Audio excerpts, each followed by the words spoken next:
This is Halloween. This is Halloween. Halloween. Halloween. Halloween. Halloween. Hey, Halloween monsters!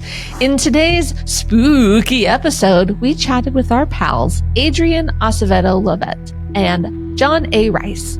They are writers and filmmakers who often write horror films. We talked about how their spiritual understanding and experiences affect their writing, as well as dreams, past lives, and tarot.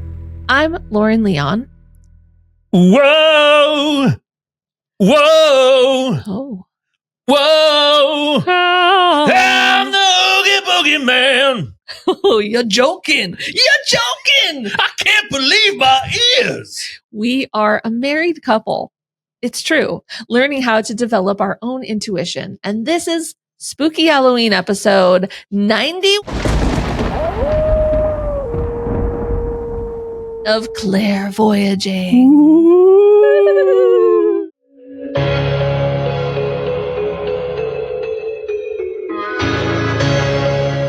Wayfeather Media presents Clairvoyaging.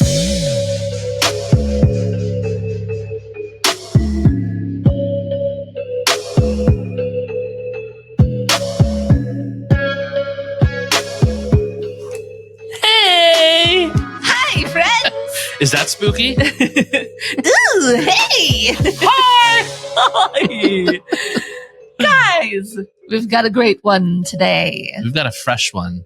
on All Hallows Eve. Hey, real quick, has anybody noticed that for Halloween, I dress like me? Just slightly more cloaked. It's just a longer hoodie. Just all black. It's just a longer hoodie. Yeah. Is a cloak. And then sometimes there's a dagger. Yeah, I'm not going to wear the dagger this year. I just feel like this isn't the season for daggers. It is a politically climate season. Is what. Are you going to bring your staff trick-or-treating? It's kind of heavy. Frank made a staff a few years ago. It only works if you say it like that, a staff. Staff? Well, I have It some has a staff and crystal I'm going to ball. pass out some scones. Scones. Yeah, it has a crystal ball at the end. It's very cool. This is This is your pre-voyage. wizard. Yeah. This was pre-voyage. We bought wizard cloaks and I made a staff with an actual crystal ball on it. We're sorcerers. It was just always in the cards, I guess. I think so. In the tarot cards. Before we get to the episode, a couple of notes. Guys, if you like Clairvoyaging, the show, please don't forget to share your favorite episodes with a friend. And give us some follows on TikTok, Instagram, or YouTube. We're all over the place. You can We're go find everywhere. us. You know what we realized? We in the podcasting world, a call to action is a big deal, and we never say, "Hey, go find us where all the other places we are." If you go find us on socials, some of the stuff that doesn't make the show, we post it there. It's usually in the form of Lauren and I being complete jackasses, but Yeah, usually made up songs or weird jokes that just come out of nowhere. we're laughing at ourselves a lot. Often and most of the time. Yeah. And also, if you want to see extra clips or behind the scenes that aren't on our socials, remember you can join our Patreon and it's only $4 per month. So what? Frank? Yeah, It is $4 per month. that's so cheap. Also, Frankie, we recently announced that your Reiki services are available. So, guys, go book an appointment with Mr. Steamy Biscuits himself. Oh God, I don't think that's going to sell anybody.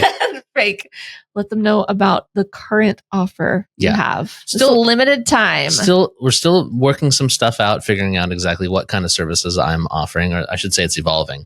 But right now, the standard that I recommend, we're going to do a quick assessment, a little body scan, and then we're going to do a little discussion if you want. If you want, you don't have to, but if you want it, you and I can talk a little bit.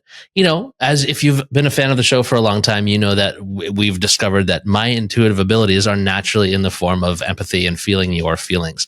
But because of my busy brainy waney, I have a tendency to be able to give a little bit of guidance. Call it intuitive guidance if you want. That's what I call it.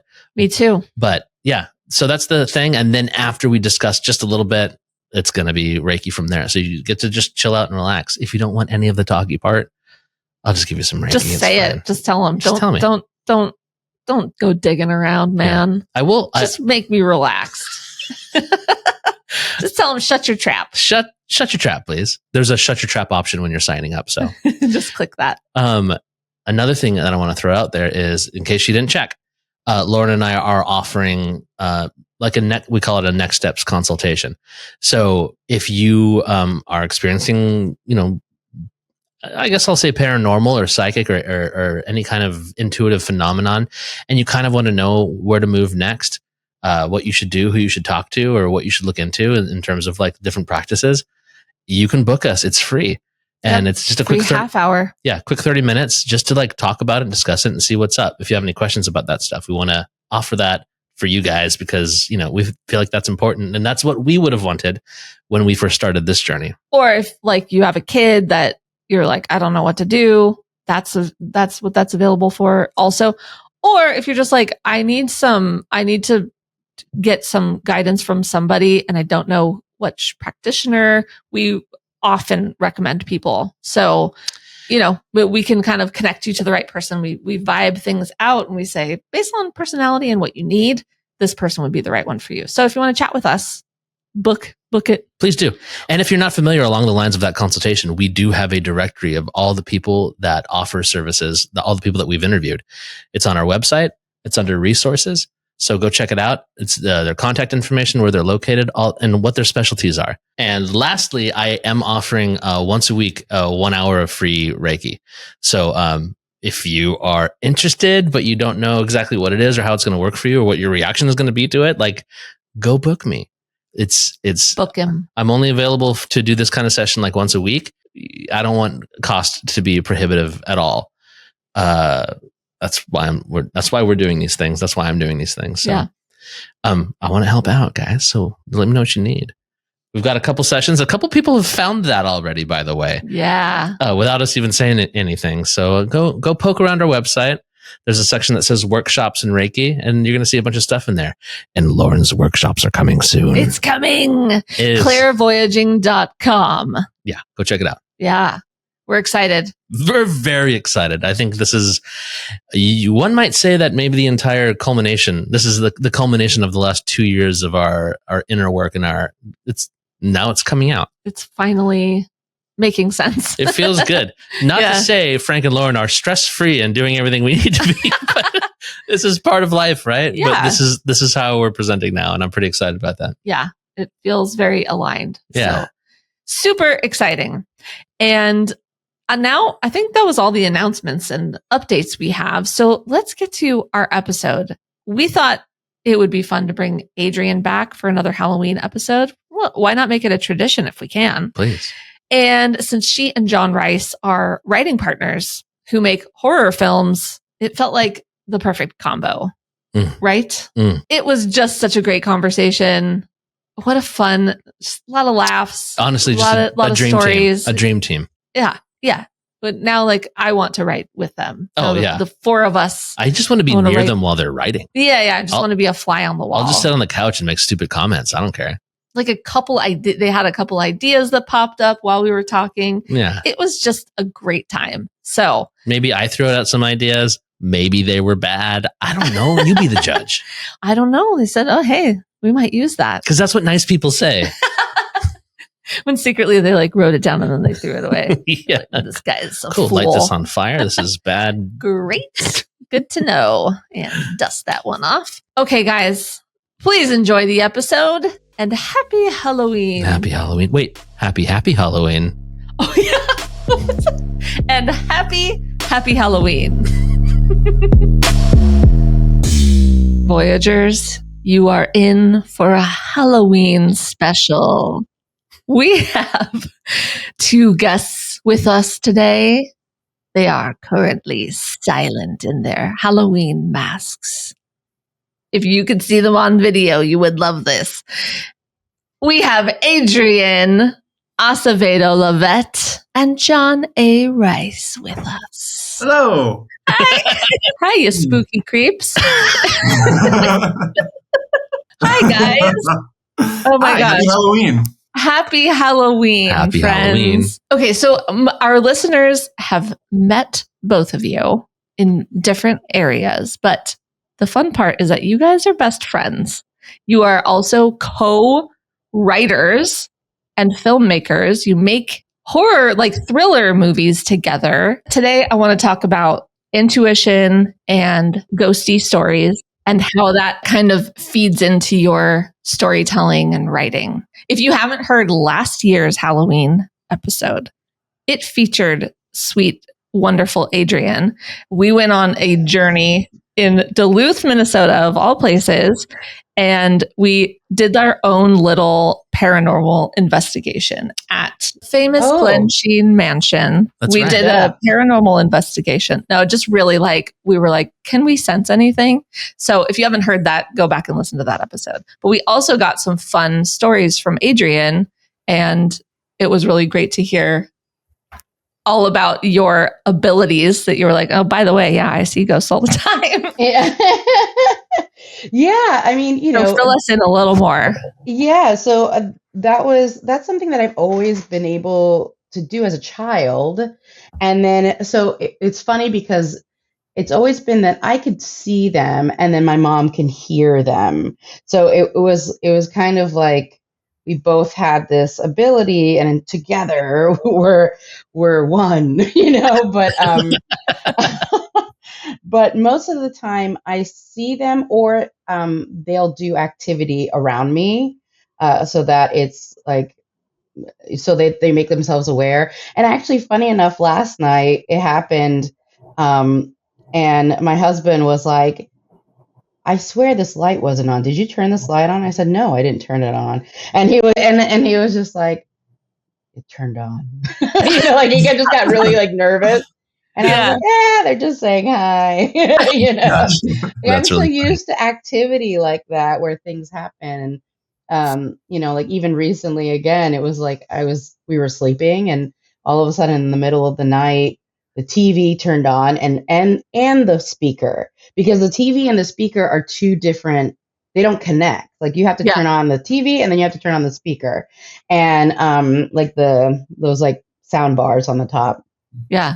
Oh, that's right. You had a whole story about that happening. Yeah. And it's happened again where the TV turns on and then the speaker turns on really loud.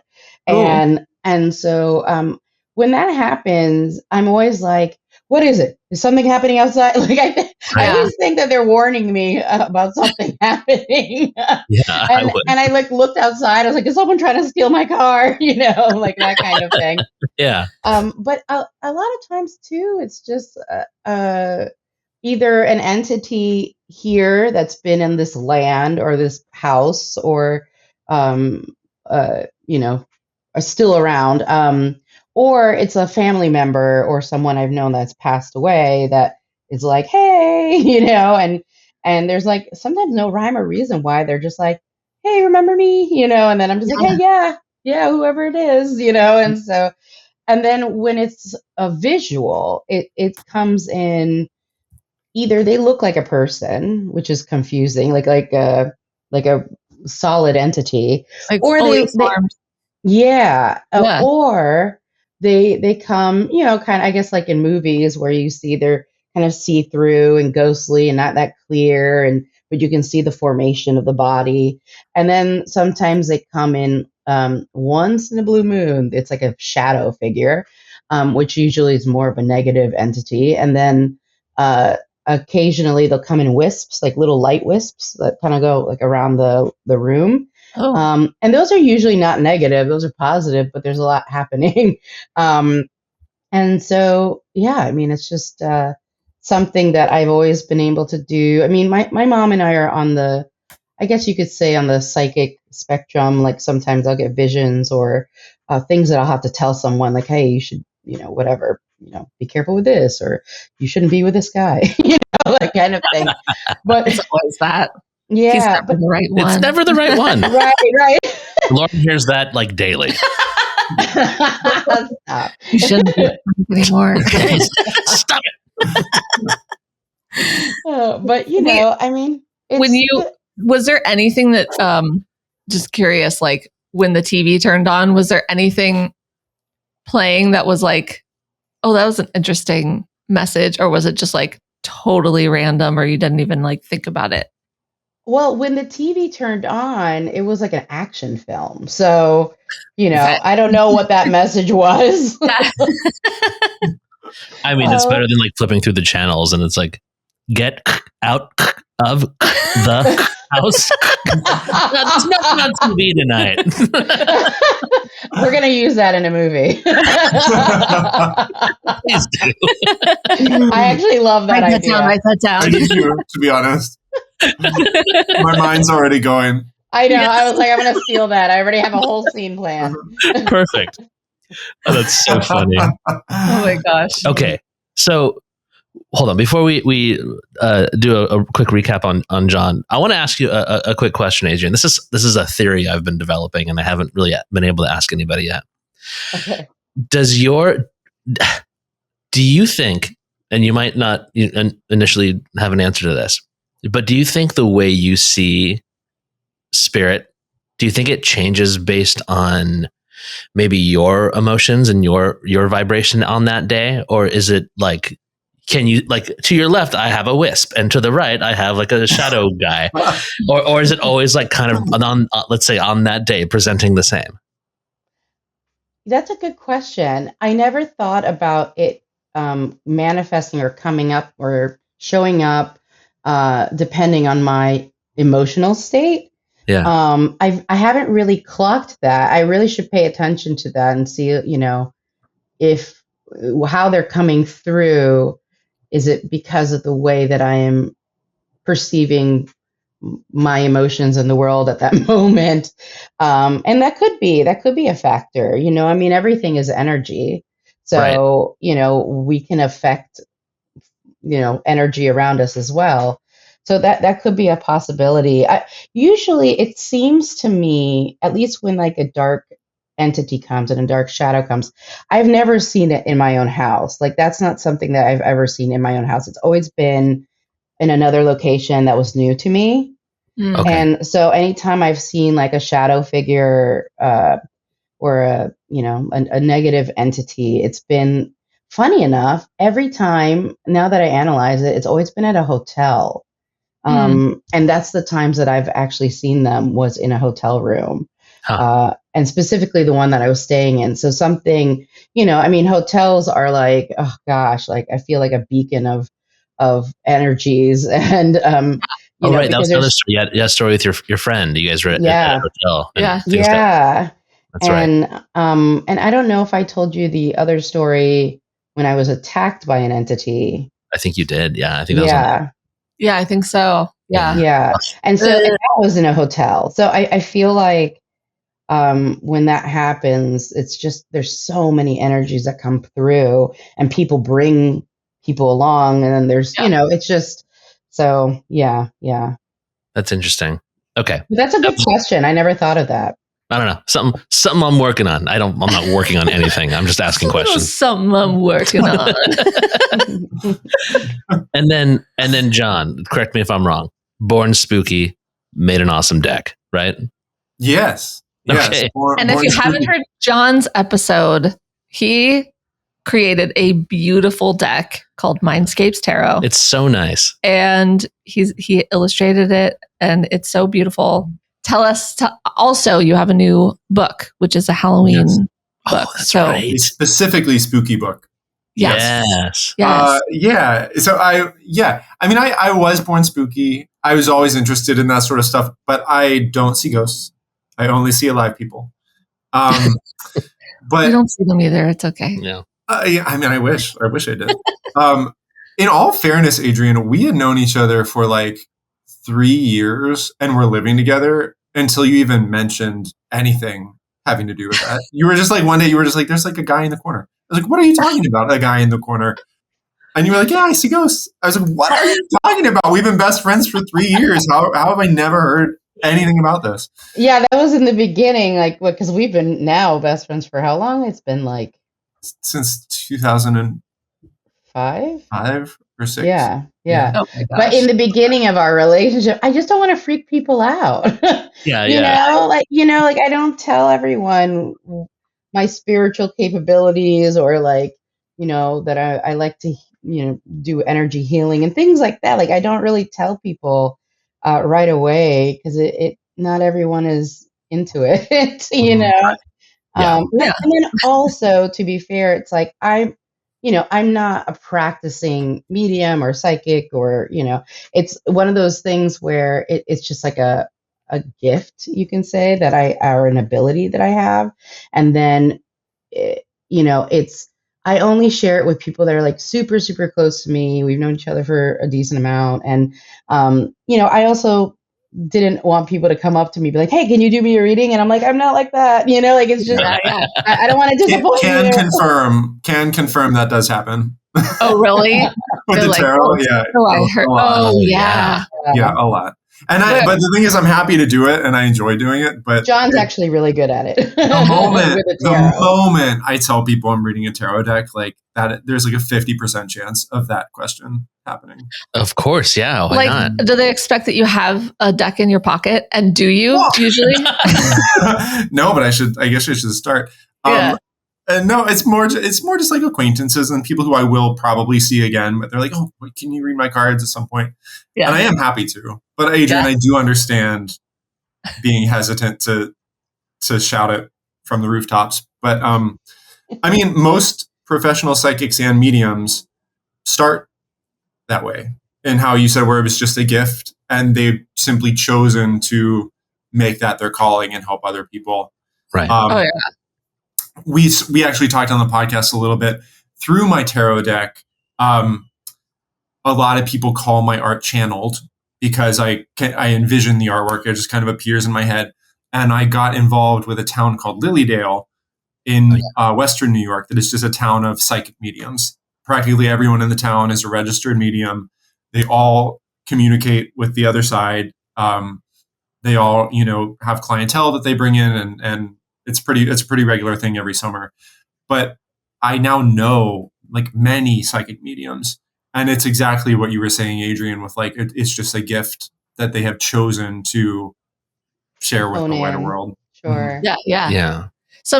A lot of people that we've talked to have been like, I couldn't not answer that pull because it was so strong. Then they eventually decided to do it as a professional thing. But yeah, not everybody takes that path, and it's just kind of like this background thing. Mm-hmm. It is interesting to note, though, like at least on our show, like we are almost always talking to people who are psychics. They're psychic like practitioners, right? So it is very fun to like talk to you two who you have a bunch of other stuff you do, but also, and you see it in our films. I mean, that's kind of the funny thing is that it comes out. Yeah. That's what I was going to ask you next is like, because Frank and I are writers too, and we haven't written anything in the horror genre at all. But every time we like watching scary movies, and it's so funny. I feel like the spiritual aspect can like inform you differently as a writer, because sometimes we're like, I don't know, we'd want to be more like grounded in, we're not going to make tarot like a scary thing or whatever. Like, how does it inform you guys when you're writing stuff? Are you like, let's be more in like reality, or let's make this as scary as possible? And sub question, the classic tropes that, as writers, your viewers are expecting to see some things, and it's okay because that's how you like signal that what type of movie this is, right? Mm-hmm. But how do you address the classic tropes? Like, being someone who makes tarot, like, do you always do the scary cards, or, like, how does it present for you? Well, now I feel bad. Like now when I'm writing, I'm like, people just expect like the devil card and then somebody dies or whatever. Right. But now you know better. And now, like, I mean, I made my deck several years ago. Before then, maybe I was less sensitive to it. But now I'm sort of like, okay, well, how can I take what I have learned about tarot, about these esoteric communities, and how can I write a script that is compelling based on the truth of those communities? Yeah. So it's just another way of thinking about it. But I do find personally, whenever I write horror, even if it's like kind of slashery, there's almost always a supernatural element to it. And I think that I've just always been drawn toward that sort of gray area in life. I just think that's where the interesting things happen, going from what we know into what we don't know. Well, yeah, for me, I guess because so much of my history with spiritual aspects or metaphysics is more psychic related or spirit related.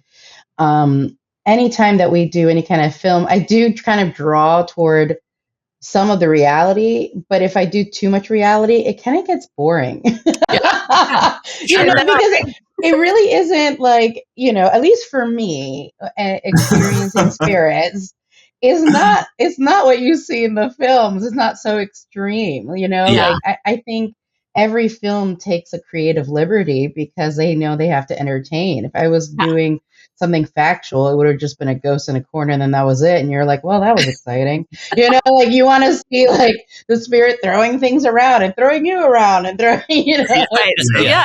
Someone's got to get thrown around. It's never that extreme. And so, I have been actually wanting to write a film in the metaphysical realm that has nothing to do with horror or thriller, and in fact, maybe like a drama that uses metaphysics. And my mom actually pitched me an idea, which I was like, I like that. I actually like the idea.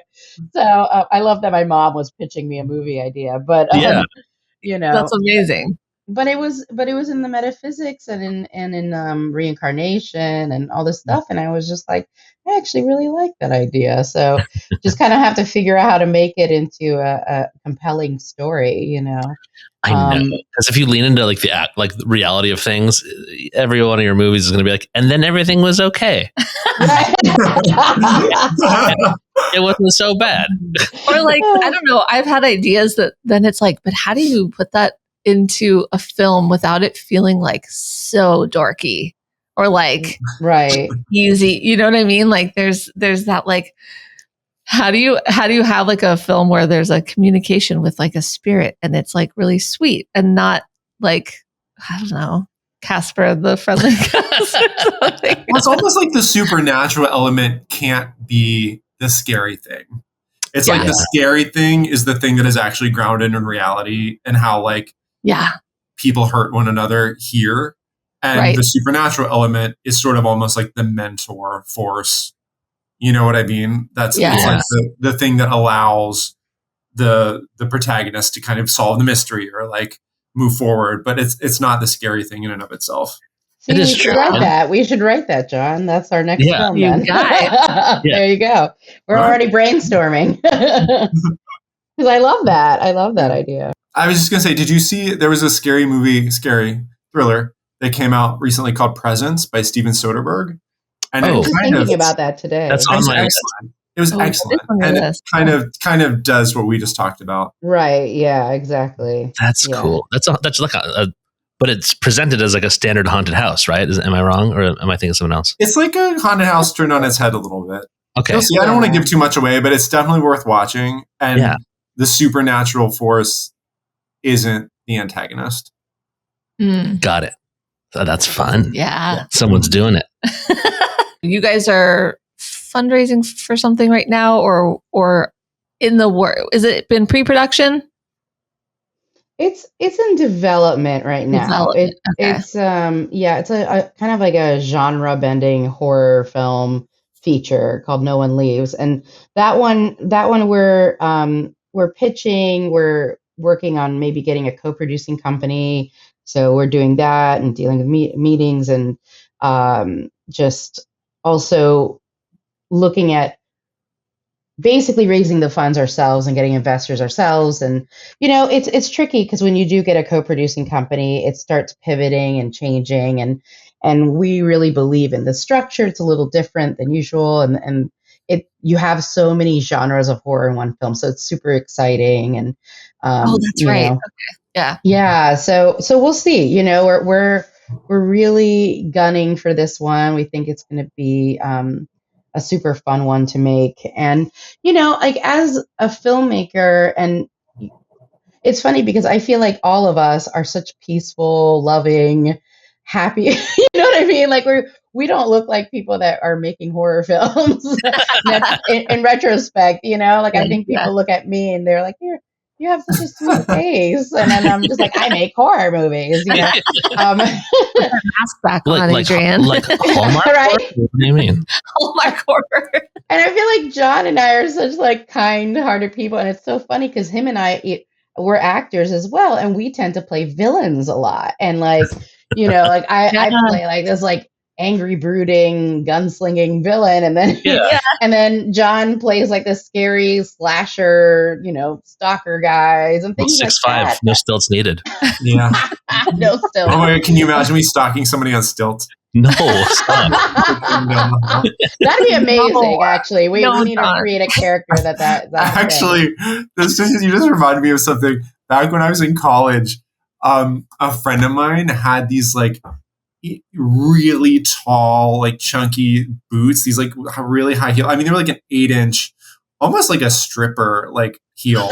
Yeah. And I put them on. I was probably drunk, but I like chased her down the hall and she had a Polaroid camera and took like a flash photo. Oh my God. I have no idea where that photo ended up, but I remember I literally looked like the crooked man. And like in The Conjuring, I'm like in this hallway, like towering above on these giant like stiletto boots. That's amazing. That is horrifying. Can confirm it's terrifying. Yeah, we need to create a character like that for sure. I just like make your height even higher. Yeah. But the benefit though of that is that once you get too tall, then you just have T-Rex arms. There's no stabbing happening from way up there. That's true. That's true. You're too far away. Yeah. Yeah, but I think doing the horror film, I think because we're so opposite, that's why we can dive into that world and use our own fears and traumas and turn them into some form of entertainment, which is an odd way of healing, but it kind of is in a weird way. It's catharsis.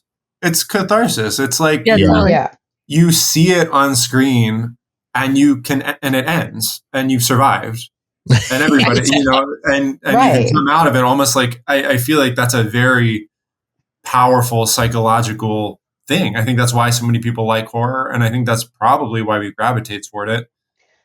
I think it's a combination of that. So and then if you look at our history, how we've evolved with violence, which sounds like a terrible thing to say, but if you think about like even a caveman surviving and trying not to get eaten by a wild animal, there's always been some aspect of violence within our growth as humans, right? And so I think now because we're not living in the dark ages where it seemed like everyone was getting murdered every day in front of our eyes. It's like it like manifests as like films in a way, which is, it's interesting, but I mean, there's scratches an intellectual or instinctual itch or something. Yeah, right, exactly. Like that's such a great way to think about it, though, John. Like the like watching someone survive is especially some like horrifying trauma. You're like watching it play out and like see them. They're going to be pretty emotionally scarred, but you're watching them actually like survive. You made it. And we feel like we made it when we see that. Right. Wait, I want to hear. I feel like John had at least just one story about Lily Dale. Yeah, in the Dale. The Dale. In the Dale, Lily Dale. As they call it. The Dale. I got invited to do some seances with some of the mediums there. And they were like classic Victorian red light seances. And for people who don't know what that is, basically you go into a room and often the room has like curtains all around just to kind of contain and eliminate any sound that might come from the outside. It's completely dark except for a single red light bulb. And there's a chair. Often it used to be inside an actual cabinet, like in a cabinet with a door that closes. That's why it's called the medium's cabinet.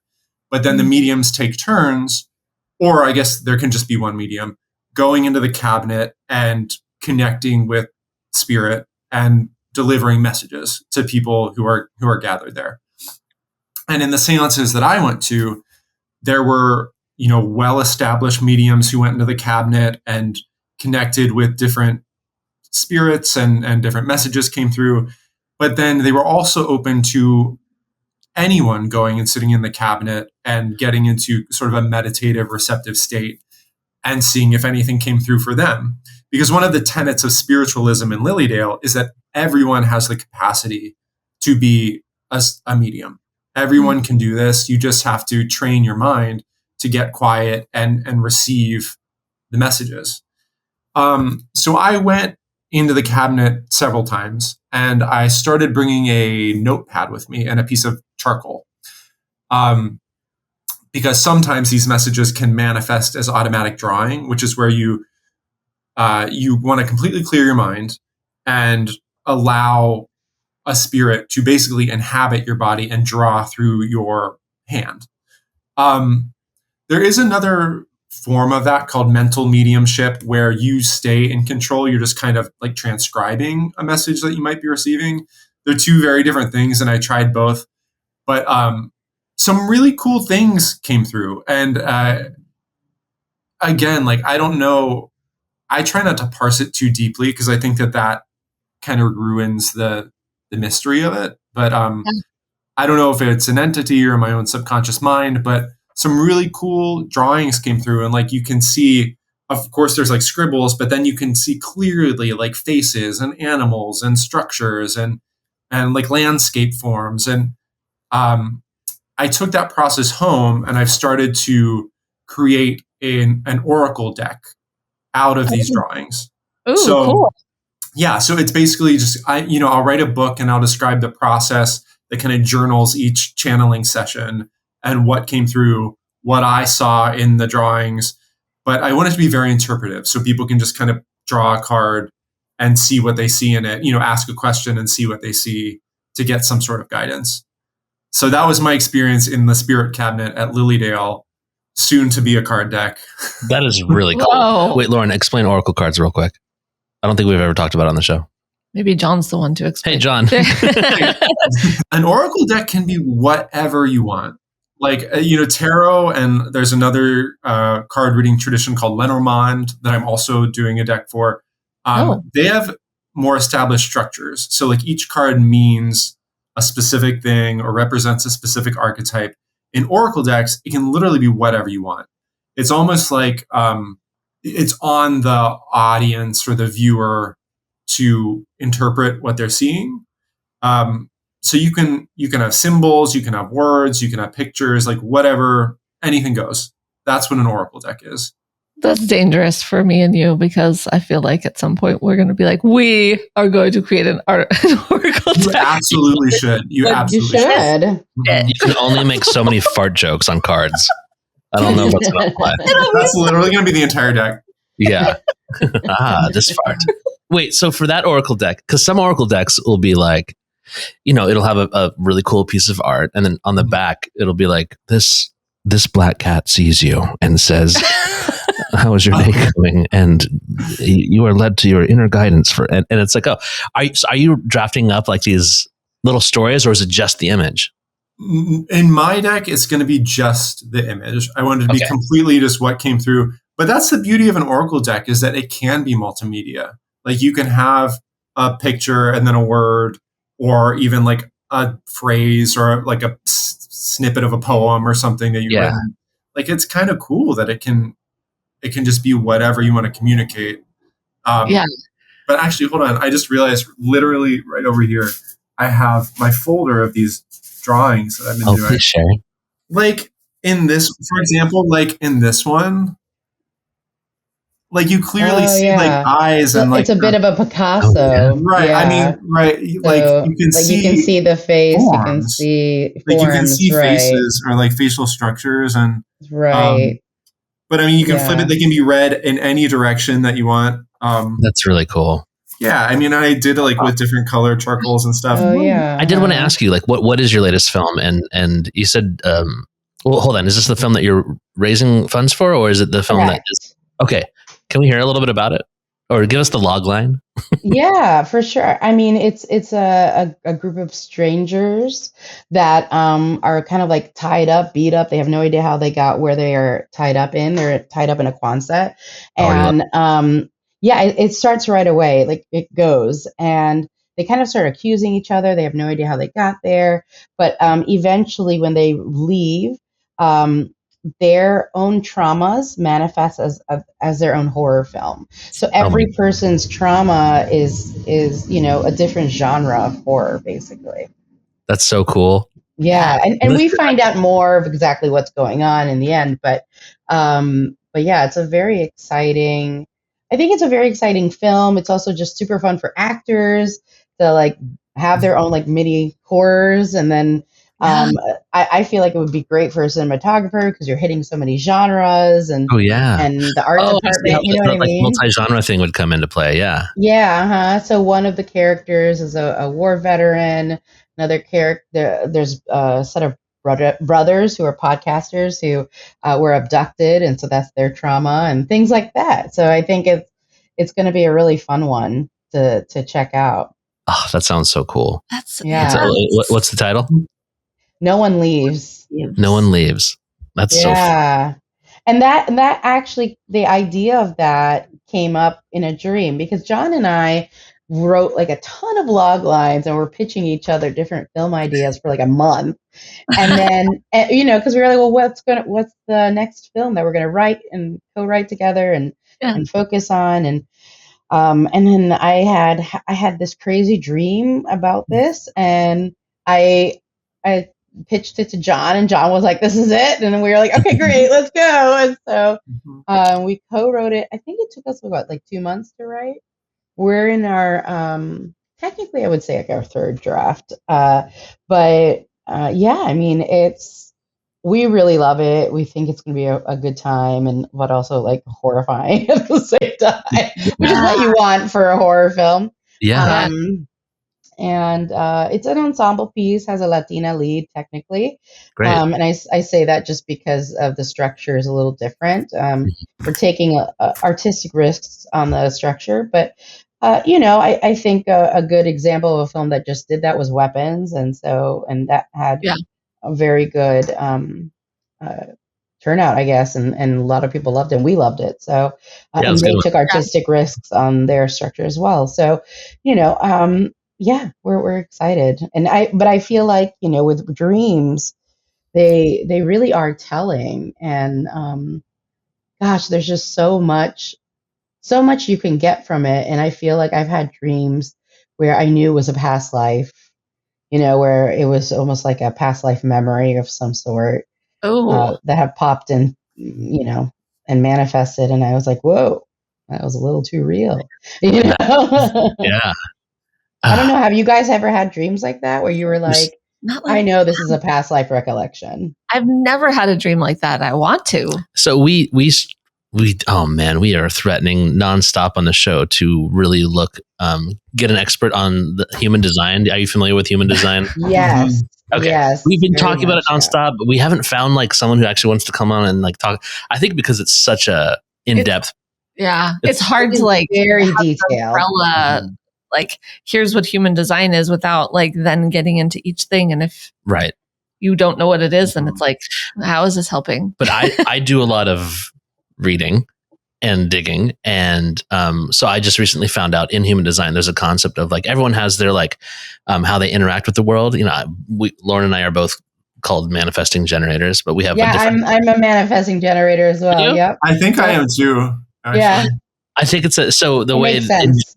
Yes. In general, the way that's supposed to work out is that we are best when we are responding to something.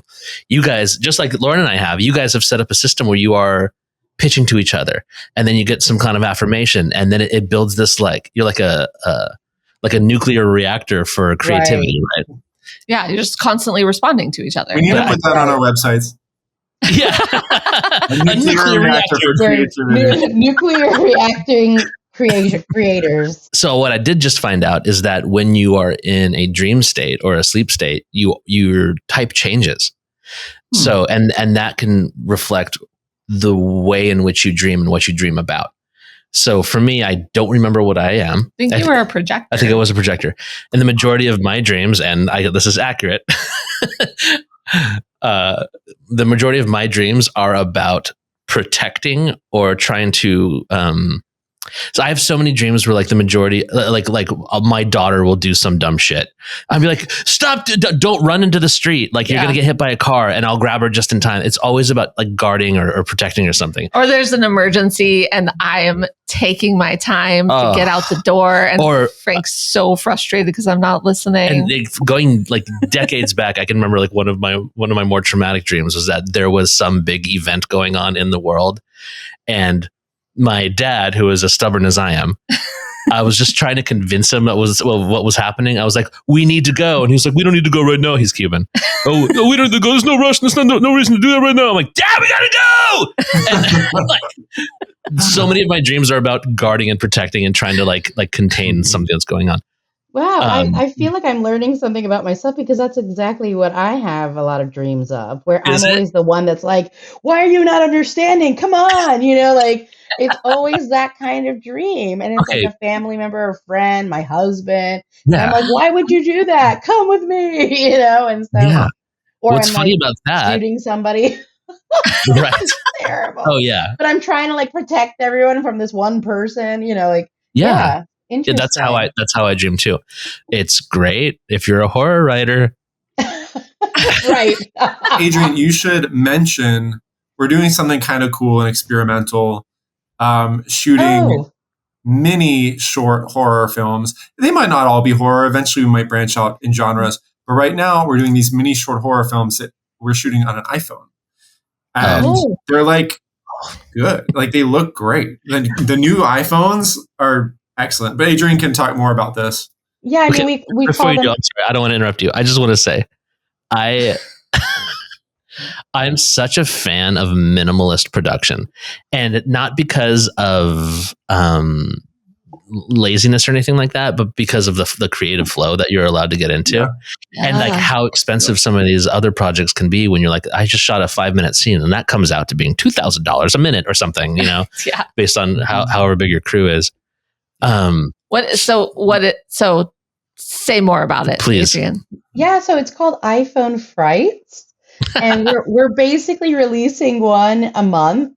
And they're like these they're 2 to 5 minute long, and we make these kind of like fun, different horror genre shorts, and either I write them or John writes them, and we have so many talented actor friends that we just ask our actor friends, hey, do you want to be a part of this and have something for your reel, but also just, let's play, because let's have fun and play, because the industry is so bizarre right now. And so weird. We're all auditioning, but nothing's really happening. And I even have friends who were just series regulars in different TV shows and have had to go back to the workforce, like the regular workforce, because there hasn't been any bookings. And we're all working a side hustle, right? And we need something that keeps our creativity going and our happiness going. And I associate creativity with happiness. And so where can you find them? Are they on your YouTube? Or? Yeah, they're on our YouTube channel, The Garage Productions. And sometimes we'll release them on Instagram or TikTok as well. We started doing that. But there's going to be one, hopefully, I'm like trying to edit it as quick as I can, released on Halloween, called Found You. And they're it's amazing what you can do with the iPhone. I learned a lot about it, and I learned a lot about how to shoot on it and how to properly shoot on it and how to change the frame rates and all this kind of stuff so that it can look more like a legit camera as opposed to a phone. So the quality of them are actually pretty good, especially for a phone. And I mean, it's been a really fun creative tool because it allows us to experiment on genres, on styles that we would not normally be able to experiment on unless we're raising, thousands of dollars to shoot another short film. And we were like, why don't we just experiment this way? And it's been really, really fun. Like we've all just been having so much fun working together in this capacity, and then just having something really fun to share right after it. Yes. It's been, and as a director, it's great because it allows me to experiment with genres and with styles and, that kind of thing. So we shoot them in like 3 to 4 hours. And like our last one we shot with literally 3 people. It looks great. Like the entire cast and crew, 3 people. Well, except it looks great except for the scene that I shot because I'm not a cinematographer. So there's one scene that's like very mid, but everything else that Adrienne shoots looks great. Just must be John's scene. Yeah. Yeah, you will, literally. You'll see it and you'll be like, there it is. There it is. It's been really fun too because I'm directing, but I'm also the cinematographer. I'm also sound. I'm also gaffing. So like I'm doing all the jobs. And that's been fun for me too. Not to say that I want to do that all the time, but with these shorts, I learn a lot by doing it. So it's been a really fun tool almost. Guys, thank you so much for hanging out with us. Tell us where to find your projects. Give us all your plugs. So you can find us in various locations, but the Garage Productions, we have a website called thegarageproductions.com. So the Garage Productions with an S.com. And also we have an Instagram, same title, The Garage Productions. And then for myself, it's literally my name. So it's Adrienne Acevedo Lovette. And then you'll find a website with that name. You'll find my Instagram with that name. My directing website is directed by Adrienne Acevedo Lovette, but it all interconnects, so it's super easy to find me and find our work and help us make movies if you can support in that way. And And my socials are just my name. It's john.a.rice. The website is www.jarstudionyc.com, and that's all my art stuff. Like Adrienne said, thegarageproductions.com. You can see all of our film projects. And the only other thing that I wanted to add was this book that I just released. It's called October Shadows, Classic Ghost Stories for Halloween. Perfect for spooky season. It's got 13 excellent ghost stories, and I illustrated the whole thing on autumn leaves. So it's a super cool gift book for the season, or even if you want to read like a story a night leading up to Halloween. October Shadows. You can find it wherever you get your books. Yeah, it's a gorgeous book. That's awesome. Yeah, the publisher outdid themselves. It's a beautiful, beautiful book. That's fantastic.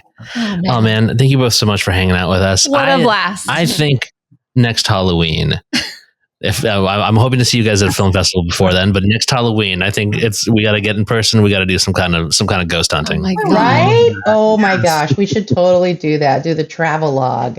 Yeah, we'll do it. Let's plan it. Too fun, and we'll film the whole thing on an iPhone. Yes. Yeah, let's do it. I'm down. The annual Adrienne Halloween special. I know. I love that. Like, always Adrienne. I love it. I think it's so fun. All right, friends. We'll talk to you soon. Divine And thank you so much for hanging out. Bye, you guys. Bye. Happy Halloween. Happy Halloween. Thank you for listening. Visit clairvoyaging.com for merchandise or to access free resources to help you on your spiritual journey. Subscribe to our Patreon for more content or join for free to chat with us. Clairvoyaging is a fiscally sponsored project of Fractured Atlas, a 501c3 charity. Make a tax-deductible donation to support our mission to foster understanding, respect, and curiosity for diverse spiritual belief systems. Clairvoyaging is a production of Wayfeather Media.